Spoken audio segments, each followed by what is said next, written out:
हरे कृष्णा दोस्तों। आज से हम श्रीमद् भागवत कथा श्रवण करेंगे। संपूर्ण कथा आप इस चैनल पर सुन पाएंगे। श्रीमद् भागवत कथा प्रभु भक्ति बढ़ाने वाली और सभी दोषों का शमन करने वाली कथा है। जन्मों के पुण्य जब उदय होते हैं तब हमारी रुचि इस कथा के श्रवण में होती है। तो हम श्रवण करते हैं श्रीमद् भागवत का प्रथम अध्याय। हरे कृष्णा। श्रीमद्भागवत महात्म्यम। कृष्णं नारायणं वन्दे, कृष्णं वन्दे व्रजप्रियं, कृष्णं द्वैपायनं वन्दे, कृष्णं वन्दे प्रथासुतम्। अथ प्रथमोऽध्यायः। सच्चिदानन्दरूपाय विश्वोत्पत्त्यादिहेतवे तापत्रयविनाशाय श्रीकृष्णाय वयं नुमः। सच्चिदानंद स्वरूप भगवान श्री कृष्ण को हम नमस्कार करते हैं, जो जगत की उत्पत्ति, स्थिति और विनाश के हेतु तथा आध्यात्मिक, आधिदैविक और आधिभौतिक तीनों प्रकार के तापों का नाश करने वाले हैं। जिस समय श्री सुखदेव जी का यज्ञोपवीत संस्कार भी नहीं हुआ था तथा लौकिक वैदिक कर्मों के अनुष्ठान का अवसर भी नहीं आया था, तभी उन्हें अकेले ही संन्यास लेने के लिए घर से जाते देखकर उनके पिता व्यास जी विरह से कातर होकर पुकारने लगे, बेटा बेटा तुम कहाँ जा रहे हो। उस समय वृक्षों ने तन्मय होने के कारण श्री सुखदेव जी की ओर से उत्तर दिया था, ऐसे सर्वभूत हृदय स्वरूप श्री सुखदेव मुनि को मैं नमस्कार करता हूँ। एक बार भगवत कथामृत का रसास्वादन करने में कुशल मुनिवर शौनक जी ने नैमिषारण्य क्षेत्र में विराजमान महामति सूत जी को नमस्कार करके उनसे पूछा। शौनक जी बोले, सूत जी, आपका ज्ञान अज्ञान अंधकार को नष्ट करने के लिए करोड़ों सूर्यों के समान है। आप हमारे कानों के लिए रसायन अमृत स्वरूप सार गर्भित कथा कहिए। भक्ति, ज्ञान और वैराग्य से प्राप्त होने वाले महान विवेक की वृद्धि किस प्रकार होती है तथा वैष्णव लोग किस तरह इस माया मोह से अपना पीछा छुड़ाते हैं। इस घोर कलिकाल में जीव प्रायः आसुरी स्वभाव के हो गए हैं। विविध क्लेशों से आक्रांत इन जीवों को शुद्ध बनाने का सर्वश्रेष्ठ उपाय क्या है। सूत जी, आप हमें कोई ऐसा शाश्वत साधन बताइए जो सबसे अधिक कल्याणकारी तथा पवित्र करने वालों में भी पवित्र हो तथा जो भगवान श्री कृष्ण की प्राप्ति करा दे। चिंतामणि केवल लौकिक सुख दे सकती है और कल्पवृक्ष अधिक से अधिक स्वर्गीय संपत्ति दे सकता है, परंतु गुरुदेव प्रसन्न होकर भगवान का योग्य दुर्लभ नित्य वैकुंठ धाम दे देते हैं। सूत जी ने कहा, शौनक जी, तुम्हारे हृदय में भगवान का प्रेम है, इसलिए मैं विचार कर तुम्हें संपूर्ण सिद्धांतों का निष्कर्ष सुनाता हूँ, जो जन्म मृत्यु के भय का नाश कर देता है, जो भक्ति के प्रवाह को बढ़ाता है और भगवान श्री कृष्ण की प्रसन्नता का प्रधान कारण है। मैं तुम्हें वह साधन बतलाता हूँ, उसे सावधान होकर सुनो। श्री सुखदेव जी ने कलयुग में जीवों के काल रूपी सर्प के मुख का ग्रास होने के त्रास का आत्यंतिक नाश करने के लिए श्रीमद्भागवत शास्त्र का प्रवचन किया है। काल व्याल मुख ग्रास त्रास निर्नाश हेतवे श्रीमद्भागवतम शास्त्रम कलौ कीरेण भाषितम।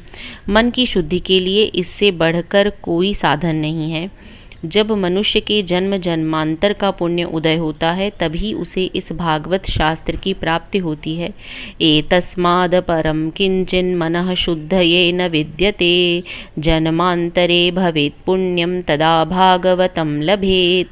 जब सुखदेव जी राजा परीक्षित को यह कथा सुनाने के लिए सभा में विराजमान हुए तब देवता लोग उनके पास अमृत का कलश लेकर आए। देवता अपना काम बनाने में बड़े कुशल होते हैं, अतः यहाँ भी सबने सुखदेव मुनि को नमस्कार करके कहा, आप यह अमृत लेकर बदले में हमें कथामृत का दान दीजिए। इस प्रकार परस्पर विनिमय हो जाने पर राजा परीक्षित अमृत का पान करें और हम सब श्रीमद् भागवत रूप अमृत का पान करेंगे। इस संसार में कहाँ कांच और कहाँ महामूल्य मणि तथा कहाँ सुधा और कहाँ कथा। श्री सुखदेव जी ने यह सोचकर उस समय देवताओं की हंसी उड़ा दी। उन्हें भक्ति शून्य जानकर कथामृत का दान नहीं किया। इस प्रकार यह श्रीमद्भागवत की कथा देवताओं को भी दुर्लभ है।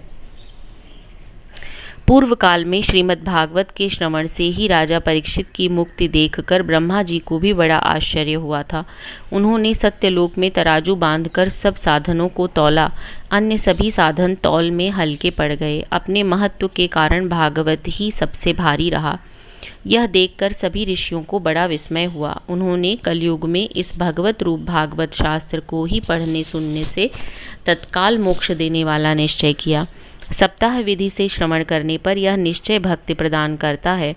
पूर्व काल में इसे दयापरायण सनकादि ने देवर्षि नारद को सुनाया था।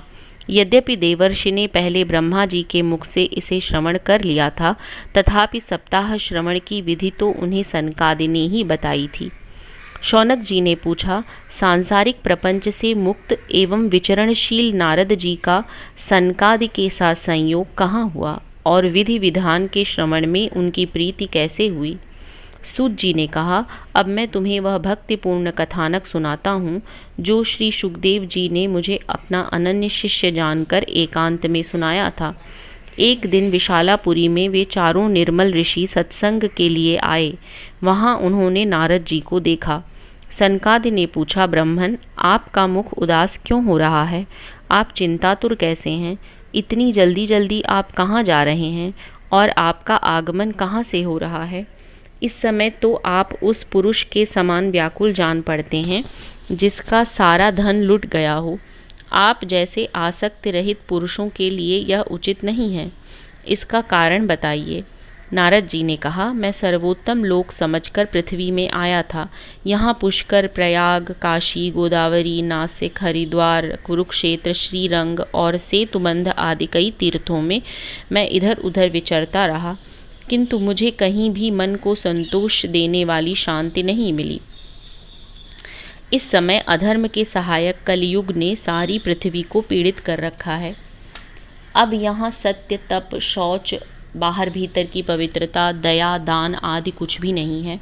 बेचारे जीव केवल अपना पेट पालने में लगे हुए हैं। वे असत्यभाषी, आलसी, मंदबुद्धि, भाग्यहीन, उपद्रवग्रस्त हो गए हैं। जो साधु संत कहे जाते हैं वे पूरे पाखंडी हो गए हैं। देखने में तो वे विरक्त हैं, किंतु स्त्री धन आदि सभी का परिग्रह करते हैं। घरों में स्त्रियों का राज्य है। साले सलाहकार बने हुए हैं। लोभ से लोग कन्या विक्रय करते हैं और स्त्री पुरुषों में कलह मचा रहता है। महात्माओं के आश्रम, तीर्थ और नदियों पर यवनों का अधिकार हो गया है। उन दुष्टों ने बहुत से देवालय भी नष्ट कर दिए हैं।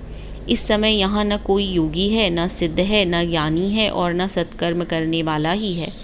सारे साधन इस समय कलिरूप दावानल से जलकर भस्म हो गए हैं।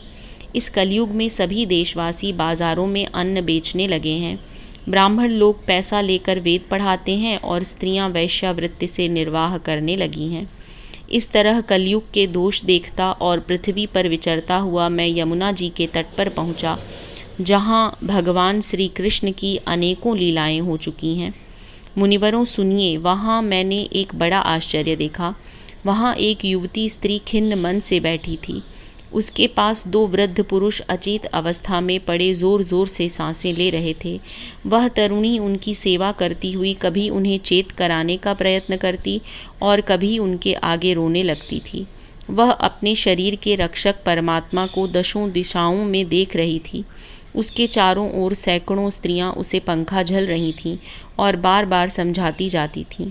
दूर से यह सब चरित देखकर मैं कुतूहलवश उसके पास चला गया। मुझे देखकर वह युवती खड़ी हो गई और बड़ी व्याकुल होकर कहने लगी। युवती ने कहा, अजी महात्मा जी, क्षण भर ठहर जाइए और मेरी चिंता को भी नष्ट कर दीजिए। आपका दर्शन तो संसार के सभी पापों को सर्वथा नष्ट कर देने वाला है। आपके वचनों से मेरे दुख की भी बहुत कुछ शांति हो जाएगी। मनुष्य का जब बड़ा भाग्य होता है तभी आपके दर्शन हुआ करते हैं। नारद जी कहते हैं, तब मैंने उस स्त्री से पूछा, देवी तुम कौन हो? ये दोनों पुरुष तुम्हारे क्या होते हैं और तुम्हारे पास ये कमल नयनी देवियाँ कौन हैं? तुम हमें विस्तार से अपने दुख का कारण बताओ। युवती ने कहा, मेरा नाम भक्ति है। ये ज्ञान और वैराग्य नामक मेरे पुत्र हैं। समय के फेर से ही ये ऐसे जर्जर हो गए हैं। ये देवियाँ गंगा जी आदि नदियाँ हैं। ये सब मेरी सेवा करने के लिए ही आई हैं। इस प्रकार साक्षात देवियों के द्वारा सेवित होने पर भी मुझे सुख शांति नहीं है। तपोधन, अब ध्यान देकर मेरा वृतांत सुनिए। मेरी कथा वैसे तो प्रसिद्ध है, फिर भी उसे सुनकर आप मुझे शांति प्रदान करें। मैं द्रविड़ देश में उत्पन्न हुई, कर्नाटक में बढ़ी, कहीं कहीं महाराष्ट्र में सम्मानित हुई, किंतु गुजरात में मुझको बुढ़ापे ने आ घेरा। वहाँ घोर कलयुग के प्रभाव से पाखंडियों ने मुझे अंग भंग कर दिया। चिरकाल तक यह अवस्था रहने के कारण मैं अपने पुत्रों के साथ दुर्बल और निस्तेज हो गई। अब जब से मैं वृंदावन आई तब से पुनः परम सुंदरी सुरूपवती नवयुवती हो गई हूँ, किंतु सामने पड़े ये दोनों मेरे पुत्र थके मांदे दुखी हो रहे हैं। अब मैं यह स्थान छोड़कर अन्यत्र जाना चाहती हूँ। ये दोनों बूढ़े हो गए हैं, इसी दुख से मैं दुखी हूँ। मैं तरुणी क्यों और ये दोनों मेरे पुत्र बूढ़े क्यों? हम तीनों साथ साथ रहने वाले हैं, फिर यह विपरीतता क्यों? होना तो यह चाहिए कि माता बूढ़ी हो और पुत्र तरुण। इसी से मैं आश्चर्यचकित चित्त से अपनी इस अवस्था पर शोक करती रहती हूँ। आप परम बुद्धिमान एवं योग निधि हैं, इसका क्या कारण हो सकता है, बताइए। नारद जी ने कहा, साध्वी, मैं अपने हृदय में ज्ञान दृष्टि से तुम्हारे संपूर्ण दुख का कारण देखता हूँ। तुम्हें विषाद नहीं करना चाहिए, श्री हरि तुम्हारा कल्याण करेंगे। सूत जी कहते हैं, मुनिवर, नारद जी ने एक क्षण में ही उसका कारण जानकर कहा। नारद जी ने कहा, देवी सावधान होकर सुनो, यह दारुण कलयुग है। इसी से इस समय सदाचार, योग मार्ग और तप आदि सभी लुप्त हो गए हैं। लोग शठता और दुष्कर्म में लगकर अघासुर बन रहे हैं। संसार में जहाँ देखो वहीं सत्पुरुष दुख से म्लान हैं और दुष्ट सुखी हो रहे हैं। इस समय जिस बुद्धिमान पुरुष का धैर्य बना रहे वही बड़ा ज्ञानी या पंडित है। पृथ्वी क्रमशः प्रतिवर्ष शेष जी के लिए भार रूप होती जा रही है। अब यह छूने योग्य तो क्या देखने योग्य भी नहीं रह गई है, और न इसमें कहीं मंगल ही दिखाई देता है। अब किसी को पुत्रों के साथ तुम्हारा दर्शन भी नहीं होता। विषय अनुराग के कारण अंधे बने हुए जीवों से उपेक्षित होकर तुम जर्जर हो रही थी। वृंदावन के संयोग से तुम फिर नवीन तरुणी हो गई हो। अतः यह वृंदावन धाम धन्य है, जहाँ भक्ति सर्वत्र नृत्य कर रही है। परंतु तुम्हारे इन दोनों पुत्रों का यहाँ कोई ग्राहक नहीं है, इसलिए इनका बुढ़ापा नहीं छूट रहा है। यहाँ इनको कुछ आत्म सुख की प्राप्ति होने के कारण ये सोते से जान पड़ते हैं। भक्ति ने कहा, राजा परीक्षित ने इस पापी कलयुग को क्यों रहने दिया? इसके आते ही सब वस्तुओं का सार न जाने कहाँ चला गया। करुणा में श्रीहरि से भी यह अधर्म कैसे देखा जाता है? मुने, मेरा यह संदेह दूर कीजिए। आपके वचनों से मुझे बड़ी शांति मिली है। नारद जी ने कहा, बाले, यदि तुमने पूछा है तो प्रेम से सुनो। कल्याणी, मैं तुम्हें सब बताऊंगा और तुम्हारा दुख दूर हो जाएगा।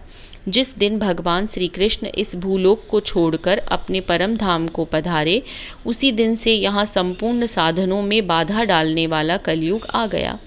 दिग्विजय के समय राजा परीक्षित की दृष्टि पड़ने पर कलयुग दीन के समान उनकी शरण में आया।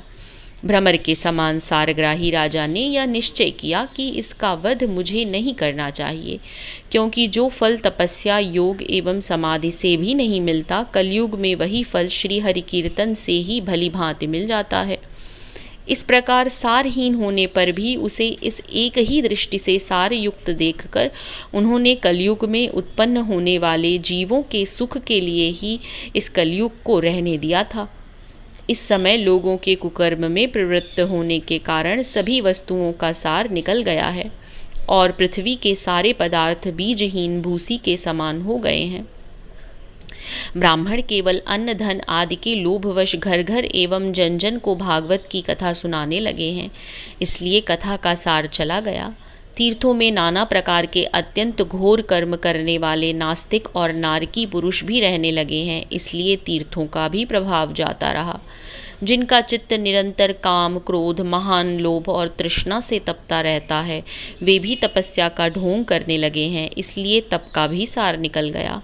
मन पर काबू न होने के कारण तथा लोभ, दंभ और पाखंड का आश्रय लेने के कारण एवं शास्त्र का अभ्यास न करने से ध्यान योग का फल मिट गया। पंडितों की यह दशा है कि वे अपनी स्त्रियों के साथ पशु की तरह रमण करते हैं। उनमें संतान पैदा करने की ही कुशलता पाई जाती है। मुक्ति साधन में वे सर्वथा अकुशल हैं। संप्रदाय अनुसार प्राप्त हुई वैष्णवता भी कहीं देखने में नहीं आती।